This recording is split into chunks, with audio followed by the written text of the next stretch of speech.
Kerja jadi nelayan pantai nih, pasang bubu, selain dari pasang pukat, lain-lain pun ada juga.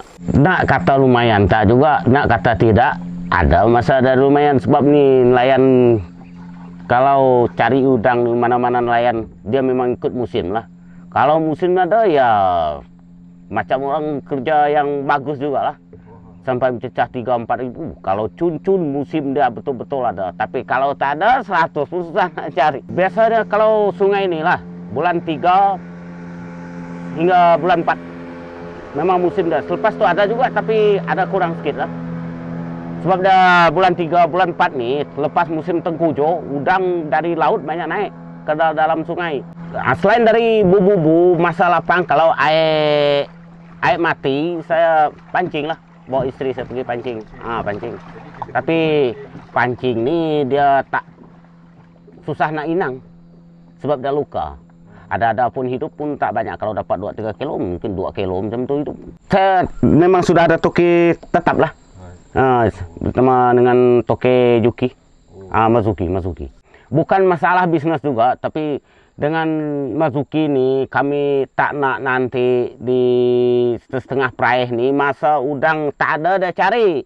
Ni case betul-betul saya cakap nih, sebab sudah pengalaman memang selalu macam itu. Bila udang banyak, udang pula tak kena reject. Kena reject satu. Yang kedua ada nanti sepatutnya musim udang ada tuh pendapatan jadi bertambah. Tapi bila dah ada buzzer macam tu makin kurang lah. Dengan Mazuki ini memang saya tak pernah risau lah. Tak pernah risau. Sebab dia dah janji, lagi pun dah beberapa tahun ni, banyak mana pun udang pun tetap dia ambil lah. Tapi itulah, banyak udang bubu ni dia tak lawan belat. Memang lebih banyak lagi. Ya, kalau kita yang jadi nelayan ni, kalau udang ni dia sedap makan. Tapi bagi kaki pancing, dia cari kepuasan lah. Dia suka ni cara tarik, speed biru, speed kuning. Kalau nak rasa dia betul-betul asli, ya masak rebus. Tapi kalau nak istimewa bawa itu orang tetamu ke apa, kayak masak merah lah, masak berempah lah, banyak jenis masak. Tapi kalau dia istimewa, dia kalau nak rasa udang betul-betul manis, ya masak rebus. Kalau bubu ni ikut air surut lah, nanti air dah berhenti itu, tak boleh lagi. Balik rumah kita bikin kerja lain lah, selain dari petani, buat barang peralatan nelayan, buat bubuk.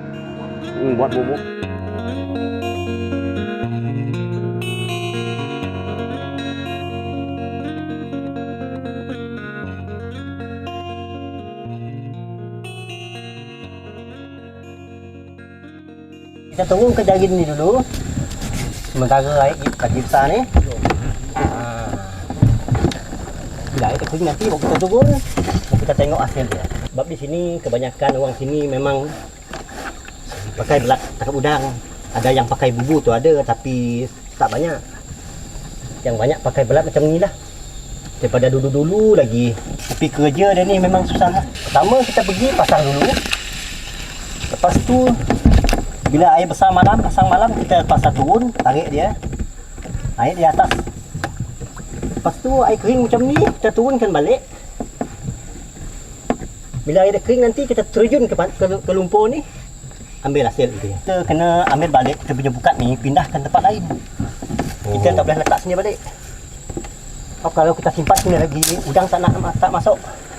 Kita tak nak lagi dah. Dia kena pindah tempat lain, tempat yang belum kita pasang. Udang kan dia punya deria dia tu kuat. Dia dapat hidu bau kita ni. Kalau dia hidu bau kita ni, dia tahulah bau manusia, dia memang tak mau dia masuk. Contoh mau minyak. Contoh ada buang minyak lah kat lumpur ni contoh ni. Dia tak mau dah sampai. Memang dia lari. Entah kepada dia lah, kepada Tokek lah. Marzuki bin Haji Simo. Saya punya Tokek ni. Daripada dulu-dulu lah. Saya memang tak ada hantar tempat lain. Cuma hantar dengan dia.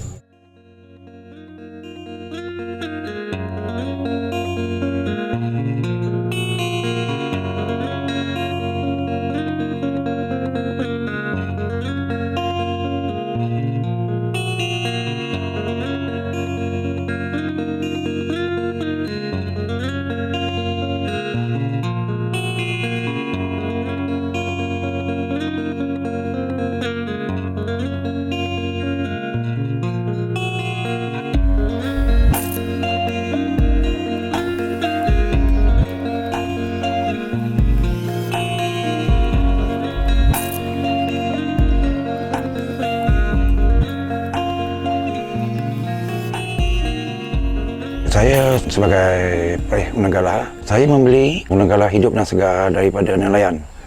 Okey, peranan saya membantu nelayan dulu, saya hanya membeli. Sekarang ni saya dah mampu membantu nelayan saya dengan membekalkan wood fiber, enjin sakut, jaring dan peralatan nelayan yang lainnya.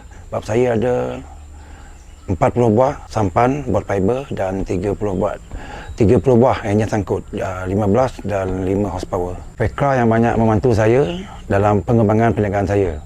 Dulu saya peniaga. Bila masuk kepada satu pasar, Pekra banyak membantu saya dengan membawa saya jauh lebih daripada yang saya sangka. Sampai saya pada tahun 2014, saya pemenang RBC. RBC adalah Rural Business Challenge, satu pertandingan yang dianjurkan oleh Kementerian Luar Bandar dan Wilayah. Pada masa itu, saya menjadi pemenang untuk Sarawak yang pertama lah. Selain daripada itu, agensi yang banyak membantu saya adalah KKW, Kementerian Luar Bandar dan Wilayah, pihak perikanan. Banyak lagi agensi lah, orang kata, yang banyak membantu saya lah. Dari segi tunjuk ajar dan dari segi dalam bentuk khidmat nasihat lah.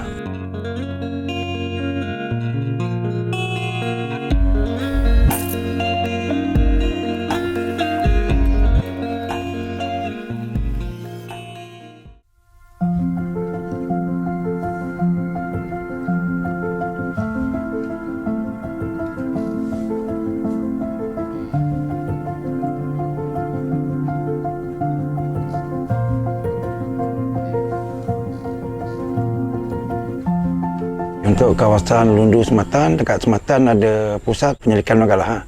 Kat sana dia buat breeder Undang Galah. Breeder Undang Galah maksud dia tu, kita nak menetaskan ni anak udang tu. Sebab saya antara pembekal induk Undang Galah ke pusat-pusat itu lah. Cuma yang dekat sana dia punya konsep, dia tak jual pos laba tu. Pos laba tu dia hanya bagi kalau ada permintaan, contohnya kalau ada untuk program untuk pelepasan anak udang galah ke sungai, yang tu biasa kalau ada permintaan lah daripada ahli-ahli politik, macam tu je lah. Tapi kalau untuk perniagaan memang tak ada. Dekat Sarawak tak ada kolam yang buat pemasaran udang galah, memang tak ada langsung. Pada saya lah, saya banyak belajar daripada praktikal. Cuma spesifik saya buat penyelidikan fully daripada praktikal khas untuk penjagaan udang galah. Jadi dekat situ kalau saya gunakan air pipe Makanan saya gunakan orang yang tak terfikir langsung. Sebab pengalaman tu datang hasil pada saya 14 tahun involved dalam bidang udang galah. Saya tak asokkan penjagaan udang gunakan air pipe.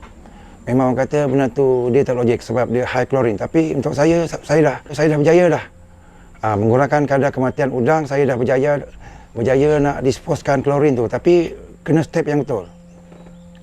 Tapi benda tu kena melalui pengalaman. Pengalaman tu yang berharga lah sebab saya sebagai pemilik udang galah juga. Sebab dari segi penjagaan udang galah, benda tu yang saya titik beratkan sebelum nak hantar ke kolam saya yang dekat Kuching tu. Air pipe jangan gunakan kecuali yang dah betul-betul ada pengetahuan yang kuat.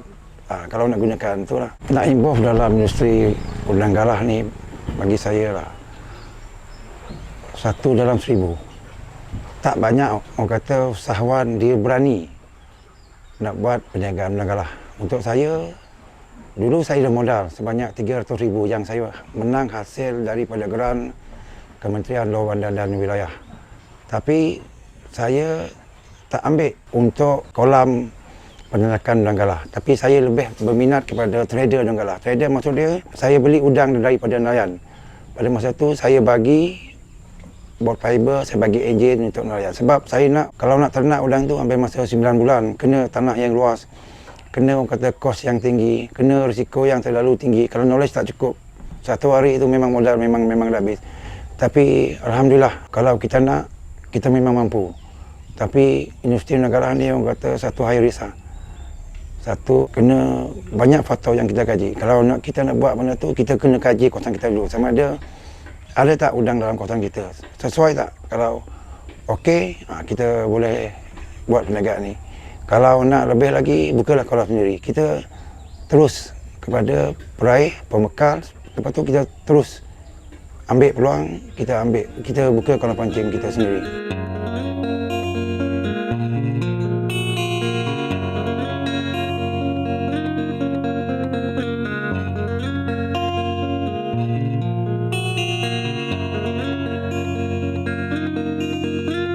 Yang senang dia dekat sini, kita boleh tengok udang.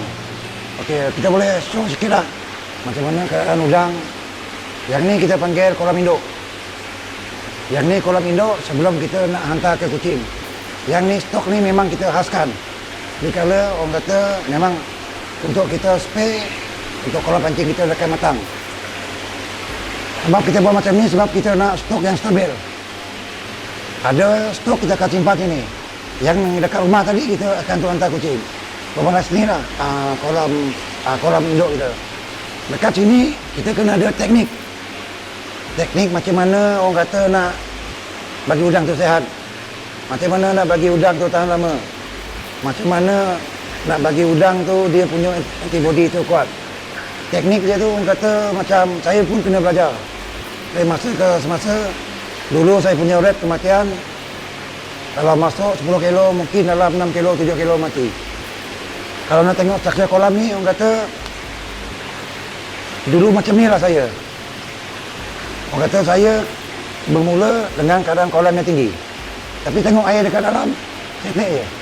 Dulu saya letak full. Lepas tu dekat sana saya belajar sikit-sikit. Sampai sekarang ni, kadar kematian saya mungkin dalam 5%. 5%, adapun orang kata dalam paling banyak pun 10%. Tapi air ni kita kena tukar. Sistem udara pun kita kena tahu. Makanannya pun kita kena tahu. Nak tengok air keluar pun jenis untuk cek air. Saya ada barang tu tapi saya tak gunakan. Saya orang kata tengok pakai mata je. Tengok air ni jenis, maksud dia saya kena tukar air tu dalam 20%. Adapun saya kena tukar dalam 60%. Adapun saya kena tukar 80%. Tapi kita tak boleh nak tukar semua. Orang kata nak guna air pipe pun ada teknik itu. Kita nak buka perlahan ada pun kuat. Yang ni kita ada dua sistem. Satu kita gunakan sistem pam terjun.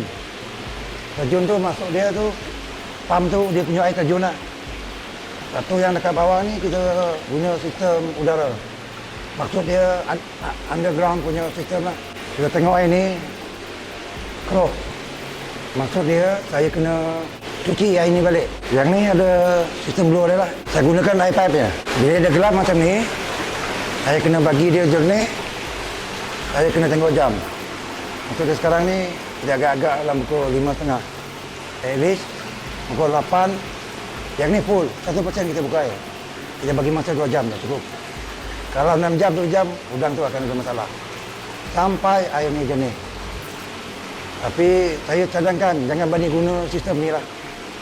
Jangan gunakan. Sebab ada teknik, orang kata yang step sebelum tu pun kena tahu juga. Dia ada step sebelum tu. Kena tahu air sebelum tu bila masuk kita isi. Kita macam cium air ni, kita dah tahu dah air ni memang dah dalam 50% je okey. 50% kita kena ni lah. Kita kena orang kata flushing dia lah. Jadi kita tengah flushing dia, yang keruh dia akan tolak. Udang dekat sini semua sehat. Kadar kematian dia kita boleh kira pakai ekor je lah. Pakai ekor. Tadi pun, pagi tadi kita collect, 0 tak ada. Petang ni kita cek-cek, mungkin ada dalam 2 ekor je mati tu.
Saya sebagai pegawai perikanan sini, saintifiknya ini udang gala dikenali sebagai Macrobrachium rosenbergii dan dia antara udang air tawar yang terbesar di dunia. Di stesen ini kami menggunakan udang gala, sumbernya dari Lunduk, dari area Selampit. Di seluruh Sarawak terdapat lebih kurang 5 kumpulan dari segi genetik ini udang gala.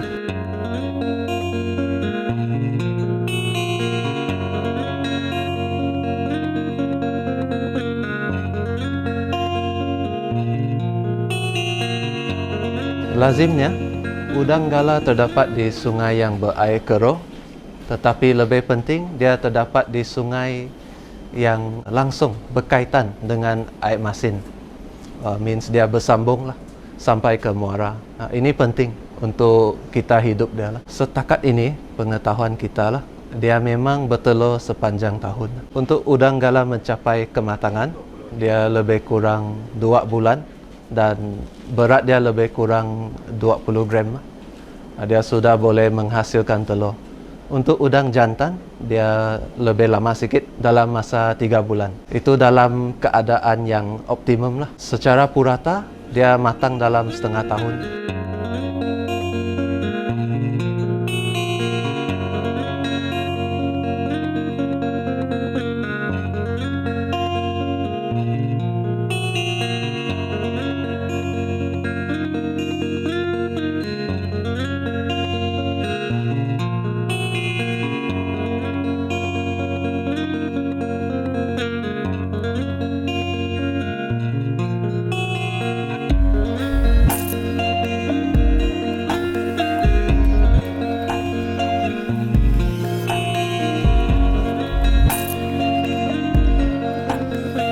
Permulaannya kita akan ambil induk kan dari kolektor, dari nelayan. So telur udang akan menetas dalam kira-kira 2 hingga 5 hari lah. Lepas itu kita akan membesarkan larvae dia. Secara saintifik ia dipanggil zoya lah. And then dia mempunyai 11 peringkat. And then lepas itu dia akan jadi PL. Masa dari zoya ke PL ambil masa dalam lebih kurang 26 hari sehingga 38 hari lah. Dan dia semua akan jadi PL. Dan kalau sudah jadi PL, kita akan tunggulah stabil sikit, lebih kurang dalam PL 15. And then kita akan issue lah kepada penternak atau untuk pelepasan di sungai.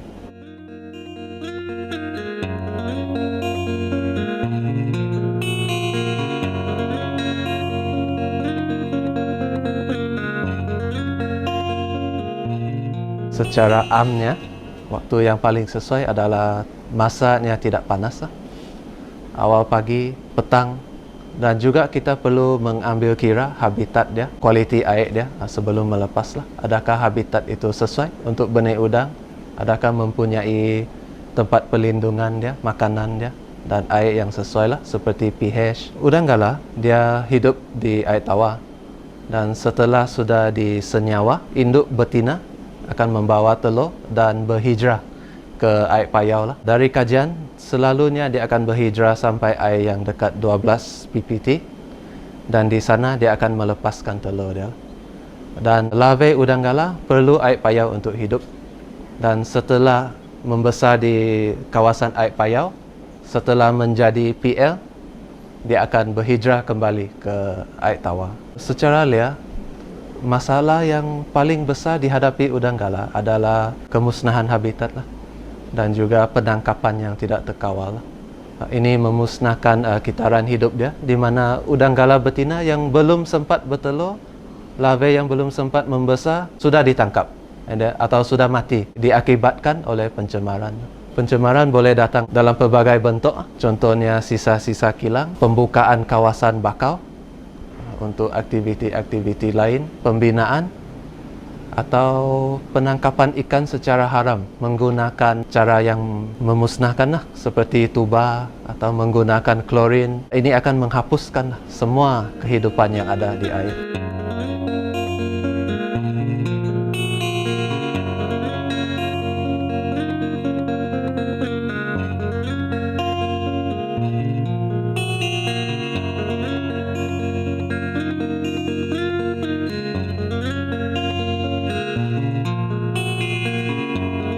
Pada saya haraplah orang kata untuk masa depan, orang kata perbanyakkanlah penyelidikan, pusat penyelidikan udang galah yang ada dekat Sarawak ni lah.